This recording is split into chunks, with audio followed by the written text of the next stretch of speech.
Good evening, everyone, and welcome to Detention, where you think about what you've done. For those of you who've tuned into our detention episode before, we wanted to make sure that we updated you about our Paralympic rower friend Todd Vogt this past fall. So we wanted to let you know that while he rode strong at trials in Boston, he did not qualify for this year's Olympics. Todd says, I am proud of the two young men who made it, who will represent the U.S. well. The competition was stiff, and while I would have made the boat 5 years ago and certainly make most of the other countries' teams, I gave it a real shot, went all out, and couldn't have pulled harder. I've already shifted my sights to the World Rowing Championships, which are in Shanghai in October. But tonight we have a very special guest. We are so excited to introduce Sean Wattie Watkins. Watkins is an athlete, marketing guru, entrepreneur, community organizer, sports agent, and purveyor of the best pre-race pancakes in North America, if not the world. Watkins grew up in Southern California, skating, surfing, and BMXing his way through adolescence. Somewhere along the way, he discovered road and track cycling and embarked upon a young cyclist life, crashing on couches around the country, hoping to make enough in race winnings to eat and get back home. In the early aughts, Watkins began work at Triathlete Magazine, selling ad space in our sport's longest running publication. And then after almost a decade in that space, he saw an opportunity for a different kind of sports marketing vehicle that put athletes and team members first, and the company that still bears his name today was born. At first, Watkins managed the careers of professional athletes attached to the brand, and then welcomed age groupers to the first large-scale amateur triathlon team in 2009. Watkins led and grew that team for over a decade, and now helps his wife, the great Heather Jackson, to success in her own triathlon career. Wadi, welcome finally to Detention. Thank you, guys. That was too kind in terms of the introduction, but really glad to be here. So thanks for having me. We are so stoked to have you. So our first question is always the same, and we hope that you provide us with a slightly better answer than most of our clean-cut guests do. Wadi, is this your first time in detention? I could truthfully say no. Yes. Oh my God. My mom could attest to the fact that I spent a lot of time in detention when I was in school. So this feels like home. I'm so glad to hear it. That's why we're such good friends. All three of us are adolescent ne'er-do-wells, really. Exactly. I think it was more the ADD and teachers in my heyday didn't know really how to handle us, so they just put us in detention. Same. Yeah, totally. There's that whole chunk of time when learning differences weren't really a thing, and teachers were just like, okay. Just put them in detention. Fine. I mean, that's why we're doing this now. I mean, Molly and I can't talk to anybody else, so that's why we do this. That's accurate. This whole thing, our detention show, came out of the whole last year of the pandemic and scrambling to come up with something to do to keep people engaged. And in a lot of ways, it's given us room to do something new. What has this past year made room for you in terms of adding new skills or new hobbies or new ventures to your life? Oh, wow. Where do I start? I mean, I took up video production, i.e. Heather's, my beautiful wife's YouTube channel, and some of the things we've been doing there, which was really prodded by Eric Lagerstrom and Paula Finley with, TTL and what they have going on there. But I've really grown to love videography and the editing portion of it, finding the music and all those things. Also spent a lot of time with my wife, Heather, riding gravel bikes and doing things that we normally wouldn't do during a real busy and sort of stressful race season. So, I mean, in terms of COVID, I thought it was sort of a bit of a blessing in disguise. And it was sort of this weird frozen in time scenario that you were just all right, well, there's not a lot going on in the world. What can we do? And so that's kind of how I spend my time anyway. Pretty good. That's a pretty good roster of things to have accomplished. And the videos look great. For anybody who has not gotten a chance to look at them, head on over to Heather Jackson's YouTube channel. And they are all amazing. Thank you. So, Wadi, you grew up in Redondo Beach, right? Away from traditional endurance sports. How did you end up as a cyclist? Yeah, good question. I was surfing and skating, and I'm going to date myself here, but the 1984 Olympics rolled through Los Angeles, and they built a velodrome not far from my home in Redondo in Carson, California, and of which I was lucky enough to my mom bought us tickets, watch the cycling event. I actually got to see Steve Hague, the golden boy, win the gold medal in the individual pursuit. And I looked at my mom and I said, I want to ride the track. I want to do that. And so post Olympics, the velodrome, obviously, what do you do after an Olympics? You build a venue for the Olympics, and they posted up a youth program.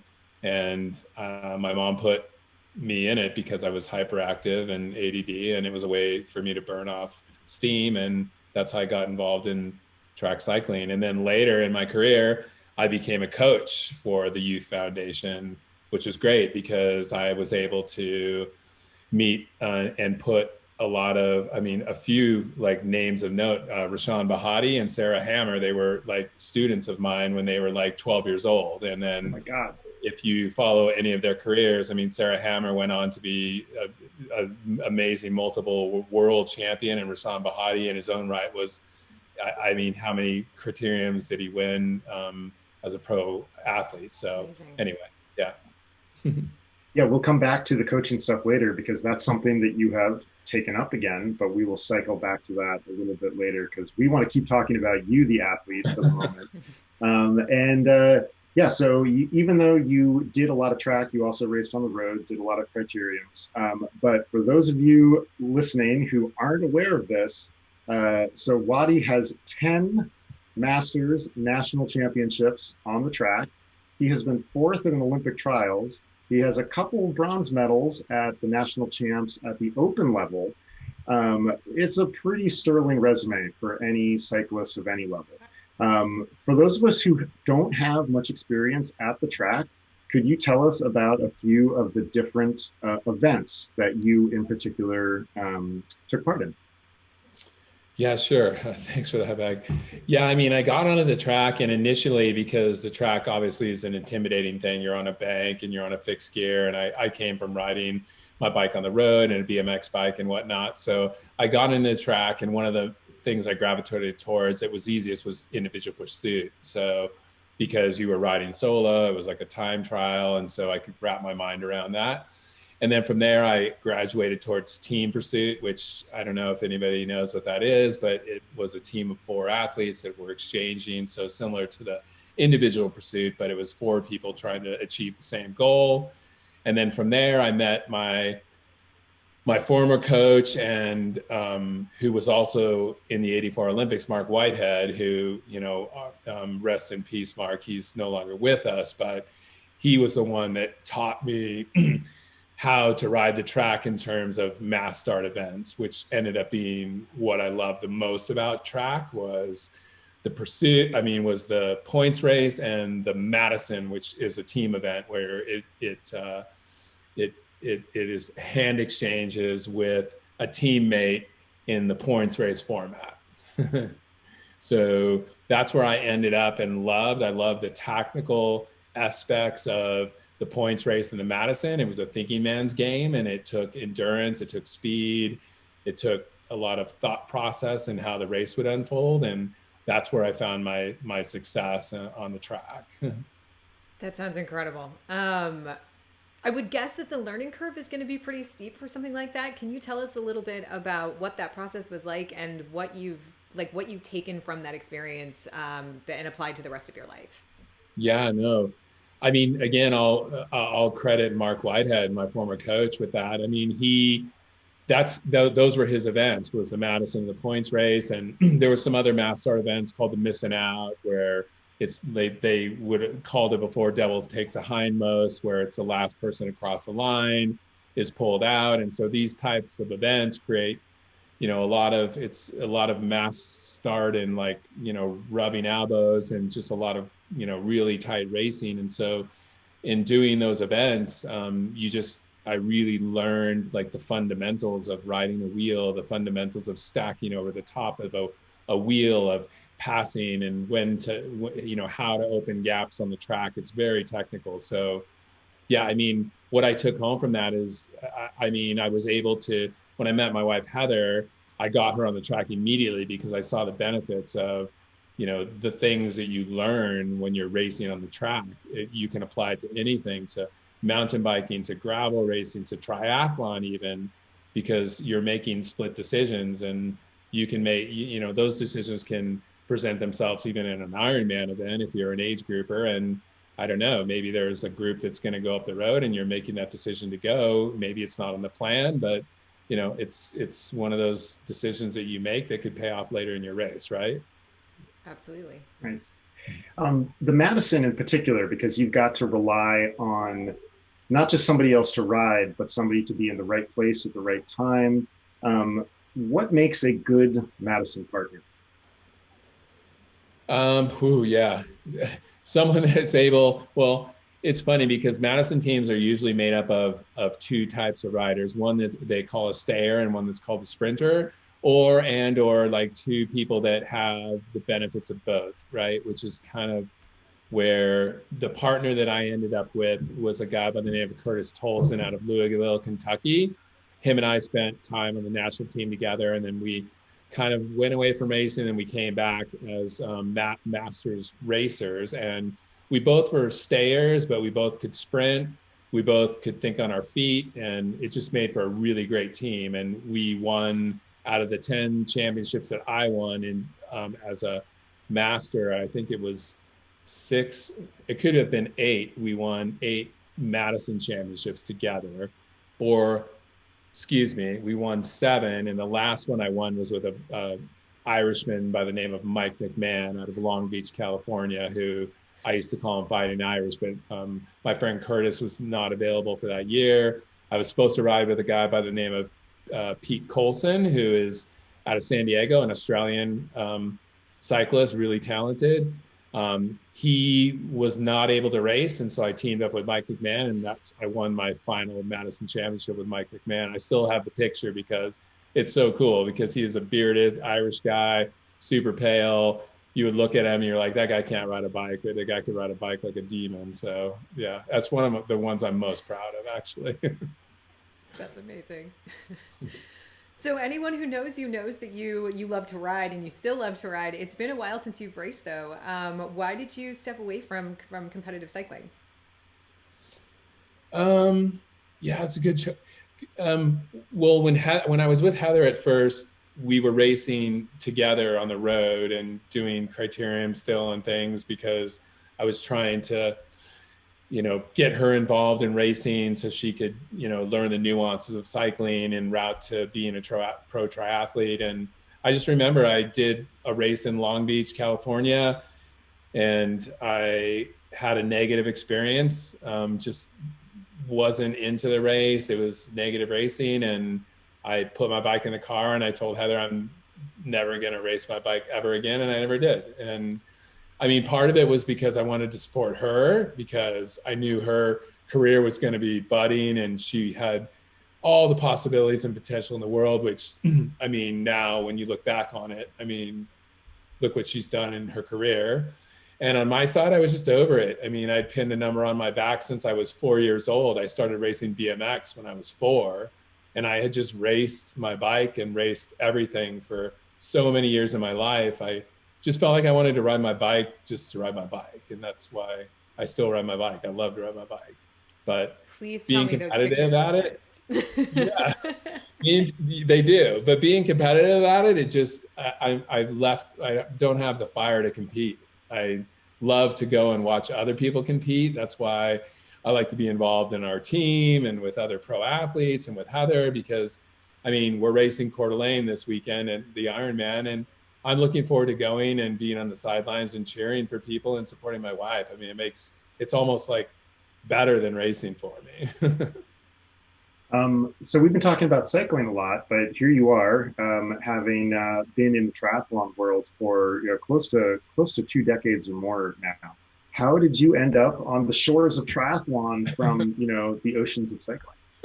Yeah, funny you say that. I basically, a former boss of mine, John Duke, who's still like one of the godfathers of triathlon, offered me a job at Triathlete Magazine. And I was racing bikes at the time and kind of like sleeping on floors and making money. But, you know, at some point you're like, well, like, you can't do this forever. And so he offered me a job at Triathlete Magazine, like schlepping ads and selling ads and using my contacts in cycling that I had to convince marketing directors of bike companies to buy into Triathlete Magazine for ads, because triathlon was a cool sport. And he felt like I was positioned well to do that. And as it turned out, I was, because I could talk shop with the cyclists, and it ended up being a really good career move for me to do that. So that's how I ended up in triathlon. And then I was at Triathlete Magazine for 13 years selling ads, and I made a lot of contacts doing that. I made a lot of great friends who I still are friends with today. And yeah, that's how I got into triathlon. And then I met my wife, Heather, obviously, and we started the company, and she started her budding career, and it's been a great journey. So I just found out today that that has also included a little bit of event promotion, including being a race director for a race in Tahiti for 2 years. Yes. Can you tell Oh us my a little more about that? Yes. Oh my God. Yeah. I was at, it was funny, again, another opportunity that came through at Triathlete Magazine. I was selling ads, and I got a call from a woman, and I don't remember her name.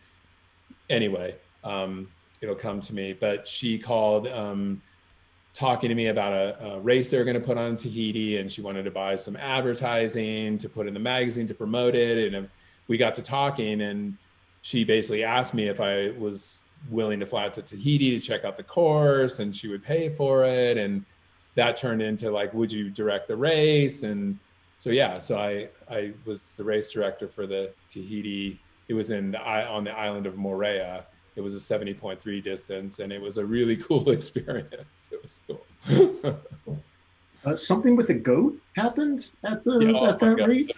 What? Yeah, there was a goat that got attacked by a dog, by a person that spoke no English that I was involved in. There was just a meeting with a mayor who was smoking weed, and it was just like a cool experience. Like Moorea is a very primitive island still today. And yeah, and they hosted a triathlon because they wanted to bring tourism to Tahiti. And yeah, it was just kind of cool.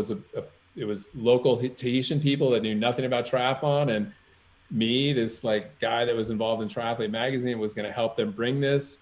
And it was just this total clash of people working together, but like an amazing experience. It's like I still have photos on in my hard drive of the trips that I took there to do the race prep and all those things. I made 4 trips over. It was great. What did you take away from that experience? Like, what has showed up in the rest of your life from learning while doing that race direction? Oh, yeah, good question. I mean, really just understanding races, and like when you go to an Ironman race or any race, for that matter, like, I don't know, I think I have a better understanding of what the race directors are going through and what they're having to do. And that gives me more patience for those types of things that people might be like, oh, they don't have any of this, and why isn't this here? And it just gives me a better understanding of like the complexity of putting on an event, and the details that, you know, are either there or they're not because maybe someone didn't think about them. But yeah, it's just that experience. I've directed a race, which I don't know. I actually did direct another race, the AARP race for, you know, the retired people of Yeah. AARP. Bill Burke, who's still a race promoter out of Atlanta, he came to me to direct an AARP race in Southern California, which we did 1 year in San Dimas. There's Lake San Dimas there. And the second year we did it in San Diego at around the velodrome area there. And so I actually have done 4 races I've directed. And so anyway, that just gave me that experience of like knowing like the inner workings of events. That's awesome. So I have a bit of a question about the teams that you have built and helped to come to life. I know that triathlon kind of has a reputation as being an individual sport. What role do you feel like teams have in the sport right now? Like, what impact are you hoping to see as a result of those groups? Yeah, I mean, I think the biggest thing that the team aspect that we've built has taught me is that a team it's not a team, it's a community of people, right? And I don't know, I think that's what the teams that we currently are involved with have really taught Heather and I, is that we started as this team. It was like the elite team, and it was like sponsors and all these things. And then over the years, we've seen that there's like athletes of all walks of life. Some athletes want to win races. Some athletes just want to participate. Some athletes just don't care and want to be involved in something. And so I think that's the biggest thing that what we started way back in the day has taught us, is that it's more about the community and the people. Everyone wants to belong to something. And if you can create something that connects people and brings them together, and without doing, I mean, a lion's share of the work, but just giving people the connection and allowing them to connect under like an umbrella of something, right? And that's what we built really on the team side that Heather and I started way back in the day. What is it that you think that makes that successful? Like, what is it that you bring to that helps make because you're very good at bringing people together, making them feel included. So what is it about the way that you approach these teams that has led them to have the success that they've had? Because they've certainly been very successful. I mean, I'll go back to the community, and it's just as simple as like an acknowledgement or a handshake at a race. Like, it's as simple as just like acknowledging somebody that sends you a message. It's like as simple as like, I don't know, taking the time at a race when somebody comes up to you to say, oh, hey, yeah. And yeah, I mean, again, like, I don't like to take credit for what has been built. It's like the community and people that we've gathered together have done it. I mean, in terms of the hit squad and the elite team and the gravel project team that is currently going on. I mean, there's a whole army of regional captains and people that have like stepped up to build the community. And so Heather and I really don't like to take credit for, what has happened. We've just given people the platform in which to do it, and given them, like, I don't know, Heather is this amazing athlete, but she's also very approachable. And with the other athletes on the team, the pros, like Cody and Rach and Jen and Ned and Sarah Piampiano and Eddie Potts and Sam Long and Joe Gambles and the list goes on and on. I mean, we tried to choose pros that were approachable and had the same sort of attitude that we did. So we knew that if one of our team members went up to him at the race, or they did a Facebook Live or something, the team members would feel good about it, if that makes sense. Totally. Yeah.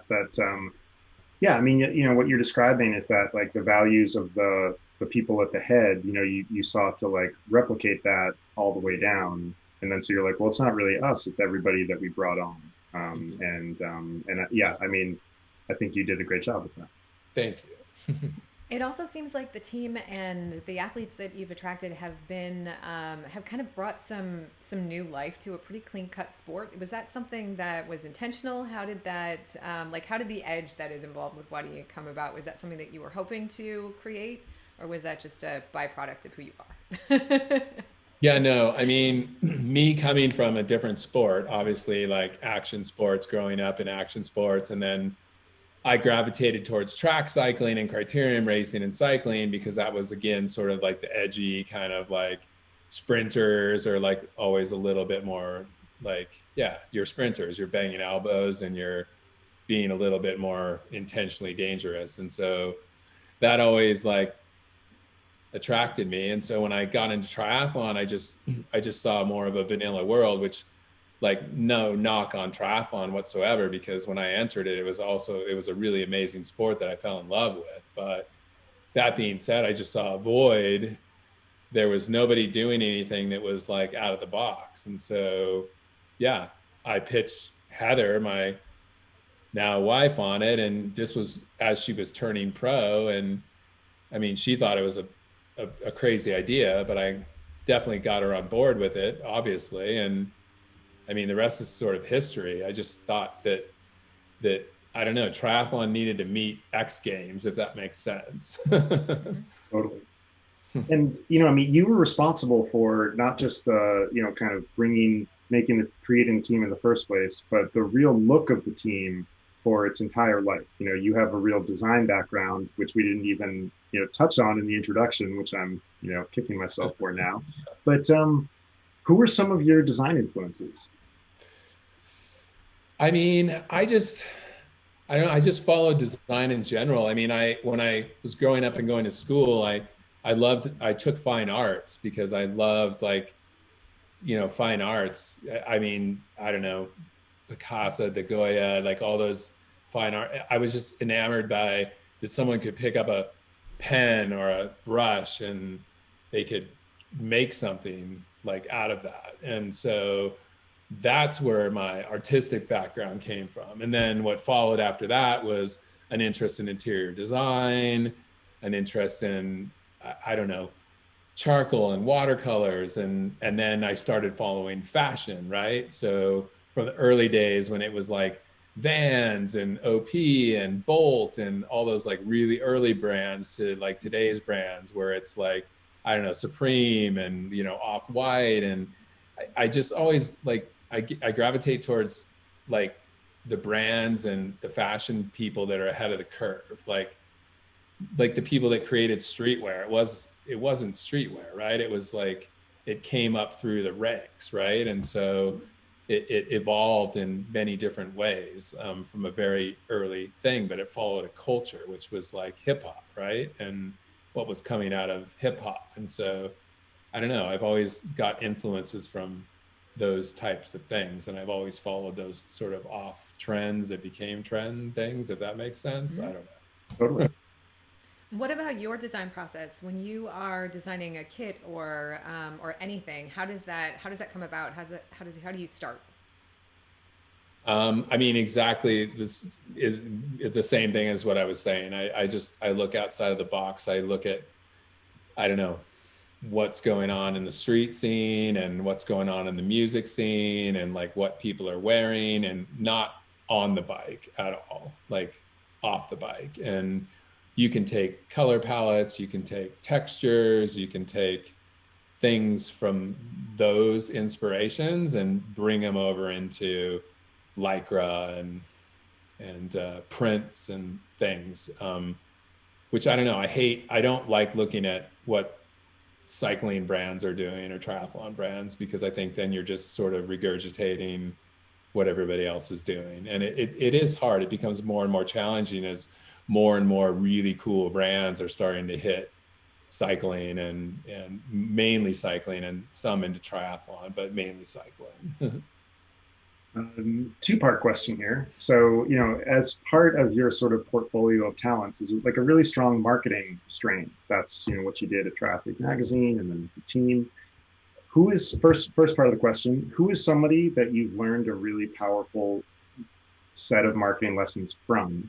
And then what is one of those things that you learned from them? I'm going to give credit to John Duke, my former boss at Triathlete Magazine, and who still I consider, a real triathlon, I don't know, guru. He taught me the power of guerrilla marketing and the influence and things that you can do with a little amount of resources next to no money and create a huge impact. And he used to tell me things when I would travel with him on like business trips and things. And I would just be like a sponge because I was like, oh, this is great. But I utilized that. He told me a story when he was working for a brand. I believe it was called Endura at the time. I'm getting the name wrong, but he he took these backpacks and they went to Kona. There were backpacks that you could fill up people's water bottles, or they had like plastic cups on the side dispenser, and they walked around Kona. And this was way back in the day before any of this happened. And they guerrilla marketed this drink, this endurance drink, and that just like resonated with me. So when we started the brand, before it was even a brand, that's when we launched the brand with the bikini team in Kona, because I had been going to Kona. I saw the underpants run and I thought, wow, this is like a really good opportunity to do something like in the branding arena. And so, yeah, I contacted at the time Kristen Mayer, who is, still owner, president of brand Betty Designs. And her and I collaborated on it, and we came up with some really cool bikinis and knee socks and trucker hats, and put a group of really attractive women into the underpants run. And that was literally how we started the brand. And it was a publicity stunt. And I kind of took that from the things I learned from John Duke. Thank you. What do you think are the big missteps that companies make in terms of marketing? Like, what do you stay away from? Oh, it's so funny because Heather was on a run this afternoon. I was riding my mountain bike with her, and of course I'm like burning her ears with all these ideas that I have. And we got into this conversation, and I think the biggest mistake that people make is trying to be too literal about marketing, in terms of like, I don't know, an example would be like, oh, I'm going to create a design based off of like Napa Valley and wines, and it becomes this way too literal instead of being just, a great design and non-literal, if that makes sense. But I just think, yeah, like a brand name doesn't have to mean anything. It's a word, right? And what makes the name strong is the marketing that you wrap around it. It's the athletes you put in to the brand. It's the marketing videos and visuals you put behind that word, if that makes sense, because it could literally be called anything. You could start something called and it could be a brand based on that formula. And I don't consider myself a guru in any means, but it's just looking at that from the outside in and then the inside out of what attracts people to brands. And I feel that that's what attracts people to brands, is the visuals and what's put behind the word. Speaking of outside the box ideas, we've always talked about this idea that you have had. So tell us a little bit, you don't tell us too much, about the Kona Times. The Kona, oh yeah, nice. Oh yeah. Yeah. So I've like probably, yeah, I've bent your airbag a lot. Oh, we're doing this. It's going to happen. But I've had this, I don't know, I think it'd be cool to do in Kona at the World Championships, Ironman World Championships, to do a daily, like go back to old school, do a newsprint daily. And I don't know, I look at like the Giro d'Italia where the newsprint is in pink, and doing something cool like that and just reporting on daily news, whether it be a 2 or 3 page newsletter or whether it be a 5-page newspaper. It's just one of those ideas that I've always had that I think could be cool. And I don't know, who knows, maybe it'll come true at some point. We'll make it happen. It's People gonna be awesome. be interested. So you've also done a lot of work championing young pros as they're sort of starting their careers. What is some advice that you've given to pro athletes as they're just starting out? Ooh. I mean, the one thing I always say to young pros is never forget where you came from. And the reason I say that is because as you become successful as an athlete and you get the pressures of sponsors and performing and all of those things, I feel if you let that get to your head, then that changes you as a person, and it changes you as the person that your fans have fallen in love with and will continue to love. And I use my wife as an example of that, because as successful as she's been, she's never forgetting where she's come from. That's what people love about her. And so, I don't know, I said this to Sam Long,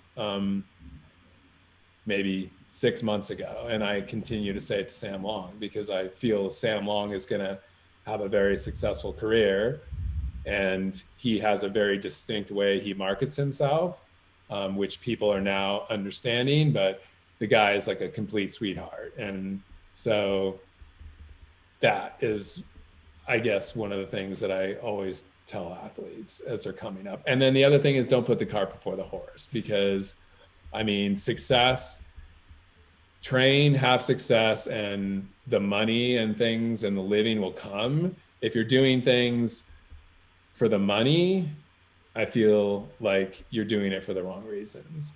You're blessed enough to have the gift to be a pro athlete, and the things that like 1% of the population have. And so use that and do it for the love, and then all the business stuff will happen if you surround yourself with the right people.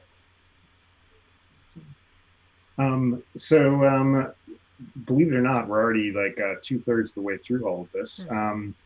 You departed Wadi Inc. earlier this year, and so I think a question on a lot of our minds is, what's next for you? Yeah, I know for sure what's next is to continue the community that we've started from year one, and cultivate that team and experience with things. I mean, yeah, with adding value to sponsors and other things, because the team that we've started will continue.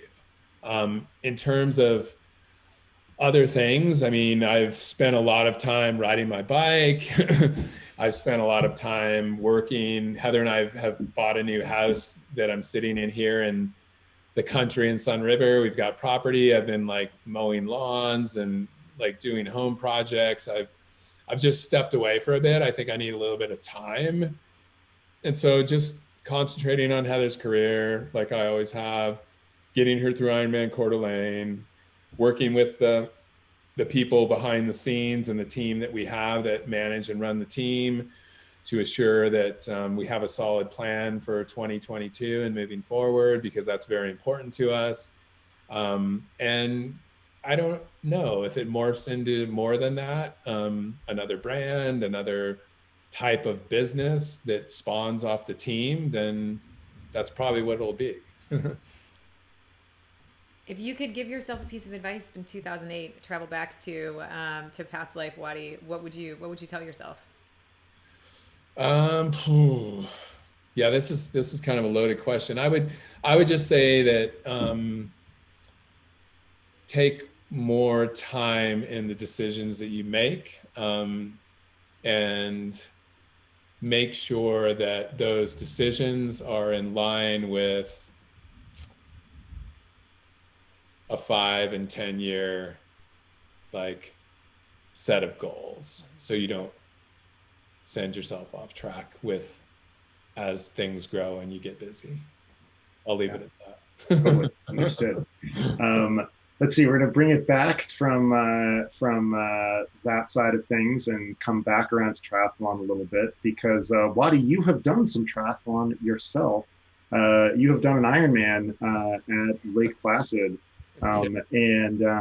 If you could describe your day to the audience, and what you learned from that day, I think that would be awesome.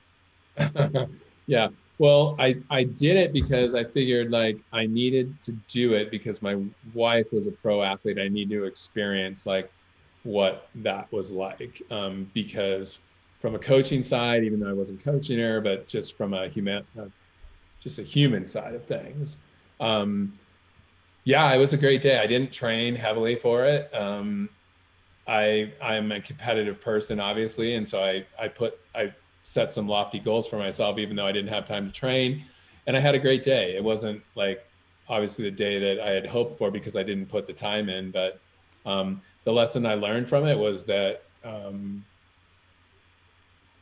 like Ironman in particular is something that everybody should do. Everybody should do one.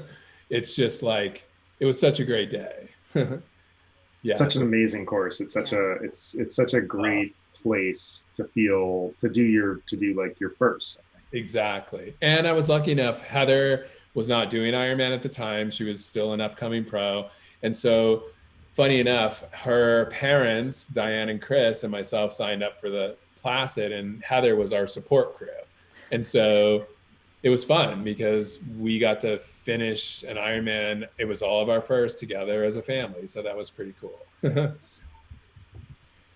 So I know you've said that that you've had some involvement with Heather's development as a cyclist, and I believe you've done some work with her coaching over the last couple of seasons. Can you tell us a little bit about your approach to creating a training plan for a cyclist, for a triathlete, creating a cycling plan for a triathlete? Yeah, I mean, definitely. I mean, Heather and I collaborated on it because, I mean, she's so in tune with her body and how things go. I mean, early on, obviously, I brought her into cycling and she learned a lot from that.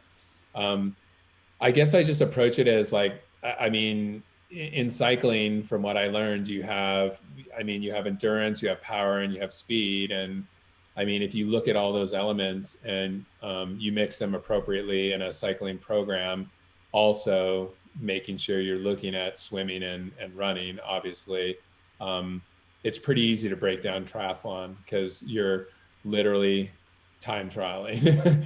And so you do need the endurance. You do need a bit of speed for punch here and there, depending on the distance of the race. And I really think that the power portion of it is the most necessary part of it, because you're literally sitting on X number of watts for, I don't know, it could be 2 hours, it could be 6 hours, it could be 8 hours, depending on the athlete. So, I mean, Heather and I have taken a bit of control of her approach to Coeur d'Alene this time around in terms of the bike. And I mean, we're really looking at power in terms of big gear training. I think that there's a lot that you can do with big gear training that, you know, some people don't even consider, or a lot of people neglect. It's similar to using weights in a gym, but you're using your bike as a gym. And so we've seen some really significant results from those types of things that we've been doing with her. So, yeah. Can you peel back the curtain and give us an example of like one of the structure of one of those workouts? If you don't want to, it's totally fine. Yeah, no, of course. I mean, it would be as simple as like a warm up, and then like, I don't know, a 10 by 10 or a 5 by 10, a 5 by 5 big gear effort, followed by, say, a more sustained big gear effort, say 15 minutes, followed by another 5 by 5, followed by another 20. That would be like an Ironman specific workout, but all really working on, I don't know, I shared Vela News podcast with UBAG based on VLA max. And so it's really about lowering the VLA max, which is essentially the zones of which you're really riding Ironman in. And I feel like the big gear allows you to reduce the cardiovascular like output that you're using, and using more muscle. And if you're able to sit on a bigger gear for that longer period of time, then I feel like it sets you up better for the run. I mean, that's just my philosophy. I'm not like, the only experience I have is from cycling. I don't have a background in sports physiology, but I've been around it enough, and Heather and I have done enough of it to know what has worked for her. And so, yeah. Yeah, and it certainly worked in the past. I mean, you've handled her cycling for a lot of her big builds, and it certainly appears to be working. Yeah, I think the one thing I could say is keeping it simple is the best. I think there's some coaching philosophies out there that use a lot of like all over the map like workouts where you're like, this looks like a spin class, and I mean, that works for some people for sure, but I always like to look at something very simplistically when it comes to especially the bike, because at the end of the day, we're just pedaling bikes. And What are the big differences between her cycling training and like what you experienced as growing up? Like, what are the big differences in what you I experienced with mean, her? truthfully, there's not a lot, yeah. I mean, if you look at cycling today and I don't know, way back in the day, I mean, the training has progressed in terms of tools, like things that you can use to analyze data and the things that you're doing, but it's still the basis is still very much the same. I feel from everything that I'm seeing out there. And again, I'm no expert in cycling coaching but I've biked a ton. And I think if you keep it simple and that you can have great success by keeping it simple, if that makes sense. Totally. Yeah. Coaching your partner, your life partner, is hard. Yeah. What are some techniques that you and Heather deploy to keep successful on the playing field and in your life? Yeah, well, we always have a coach, meaning, I mean, her current coach is Ryan Bolton, who has, become a friend of ours, and former coach Joe Gambles. And so we always have a coach, and then we like to get involved on the collaboration side, which, I mean, Heather and I will meet amongst ourselves, and, we'll sometimes essentially just tell the coach that this is, the workouts that we're planning for this part of her block. And at this point in her career now, we're really looking for collaboration more than somebody that's like looking to take the reins over, because I mean, Heather has obviously a large amount of experience herself and illustrious career, and has a mountain of training logs that she's kept over the years, handwritten training logs, which, I mean, those are gold. And those training logs that she's kept, I mean, could turn into a coaching business, once she decides that, it's all said and done. So I don't know if that answered your question, but that's pretty much how things have been going for the last 3 to 4 years. Thank you. Yeah. So we have a few questions in chat. And a few things that we just wanted to ask you about. These are a little bit on the lighter side. So I just want to know, first off, we know you do a ton of gravel cycling. How do you find routes? Where do you go to find the places you ride, and where is your favorite place to ride? I like to ride by chance, if that makes sense. Mm-hmm. I like to get on my bike and start riding and find trails. That's my approach. I think I know my absolute favorite place to ride. Well, I have two favorite places to ride gravel. I can't pick one, is Patagonia, Arizona, and Bend, Oregon, where I'm currently at. I haven't experienced a lot of other places at this point, other than Cedar City, where we did the BWR. Bag, you were there. Which I'm going to explore Coeur d'Alene this weekend. But currently those are my two favorite places to ride gravel bikes. So you say you like to ride by chance, and when you do that, inevitably you compile some stories that come along from crazy things that happen when you ride by chance. What's the first or biggest one that leaps to mind of something that happened to you that you did not expect on a long bike ride? Oh man. Yeah, I guess this trip I just did, I just did a 3-day sort of camp bike experience thing solo. I had a base camp at Cultus Lake where Heather's family was camping, so I could go back and forth to it, but I always kept my bike with the camping gear on it, just in case I didn't make it back to camp.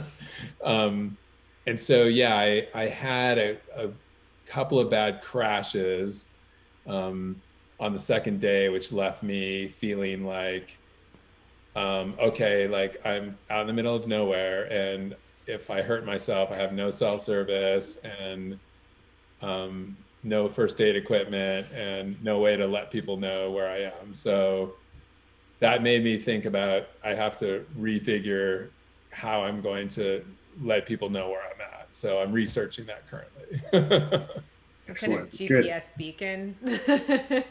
Yeah, I need it. There is stuff that, like, of course, Heather's mom is like, you need to get this because we're worried about you. So, because I'm gonna, of course, as Heather's taking her break after Ironman Coeur d'Alene, and I'm gonna drag her along on some adventures, and so of course, mom's worried. So.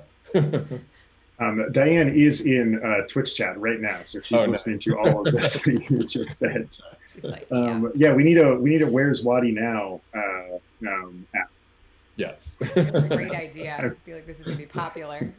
I mean, you don't want that, but the rest of us want it. Yeah. I mean, that is kind of the beauty of it. There is something weirdly dangerous about just going out into the middle of nowhere that kind of appeals to me, where no one knows where you're at and you're on a bike and you just have what you need there, and you have no idea where you're going. That kind of really appeals to me in a weird way.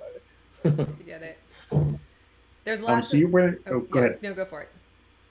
You're wearing a Fuck Cancer hat, and one of our audience members right now, Jason Williams, one of our former guests as well. Thank you for being on the show, Jason. First of all, says thank you, and says the Fuck Cancer team wouldn't be what it is without you two. Of course, in the last couple of years, we lost Sean English, who was a lion of the sport. Can you tell us how you met Sean? And we all have 100 amazing Sean English memories. What's one that sticks out to you?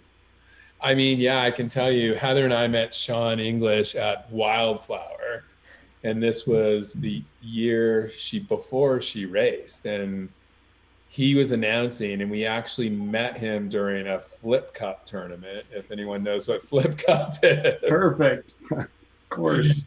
And yeah, we met him there first, and then my second, I'd met him here and there throughout that, but then my second memory of Sean was at a Rev 3 race that was in Connecticut that used to be called Quasi, that was like this big pro race, and Sean was announcing there. And it was when we first were starting Wattie Inc., and I had Wattie Inc. hats, which, if anyone remember, they were black with a white W, and they were a flex fit.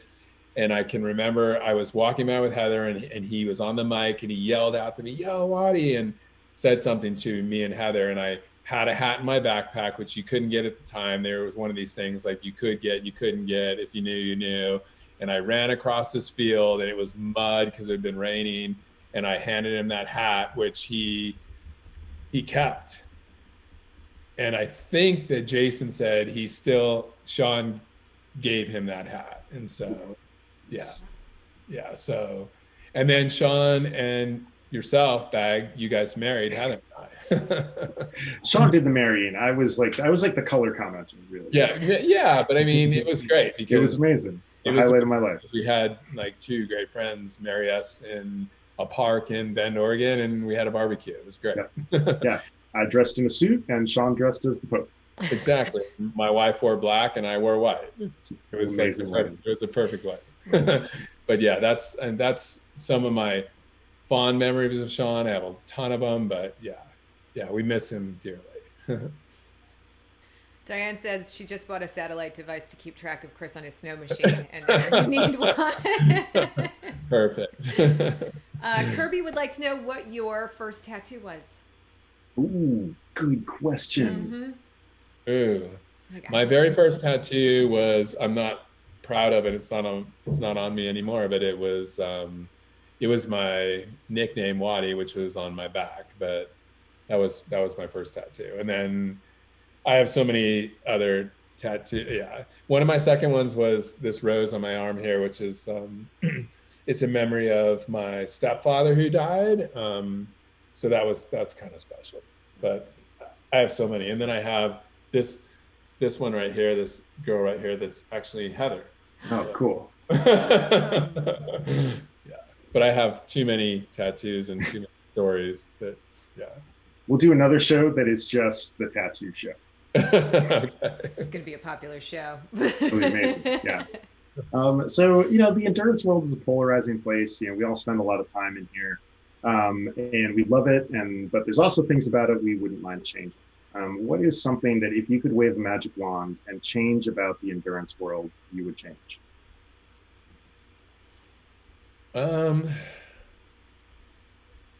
So I don't know, we were talking about this early on our team call. What my next thing I want to do is and I don't know if this is even a thing, but I keep going back to it, is I want to break down the boundaries between gravel cycling, triathlon, trail running, and just make it one big, large, happy thing that we all do as a community. And I don't know if that's a good answer or a bad answer, but that just sticks in my mind and I keep thinking about it. Because I really think that, like, I was telling Heather this the other night, like triathletes, we call ourselves triathletes. We're athletes, right? I mean, we do all these different things. If I ask Molly, hey, she races triathlon, you want to go on a gravel bike ride? Of course she does, right? And so I just keep going back to that. And, as a brand, as a team, I mean, I think that's really the next venture that I want to pursue, if that's even a venture to pursue. Sounds like it. Make it one. I believe you can. I love it. Sorry, I just we had a bot come in to chat just then, and I accidentally banned Kirby for a second, but she's back. Yeah, Molly, I just saw that happen. I was like, Molly just banned our one longest of our most loyal audience members. audience members. I was trying to ban the bot that dropped the spam in. Is Kirby back on? Kirby's back in. Yeah, Is Kirby, she's back. I was gonna say, hey Kirby, I did get your email. Thank you so much. I haven't replied to it. We're gonna drive straight through the Coeur d'Alene, so we will see you in Coeur d'Alene. Awesome.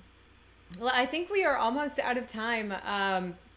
Are there any last words, Chris? Anything that we're missing? I feel like we've asked the good questions and we've had great response in chat. Thank you to everybody who's been participating. Our last question that we wrote down was that you are an excellent cook. Oh yeah. And we alluded to the Wadi cakes at the top of the show. But where did your cooking chops come from? Survival.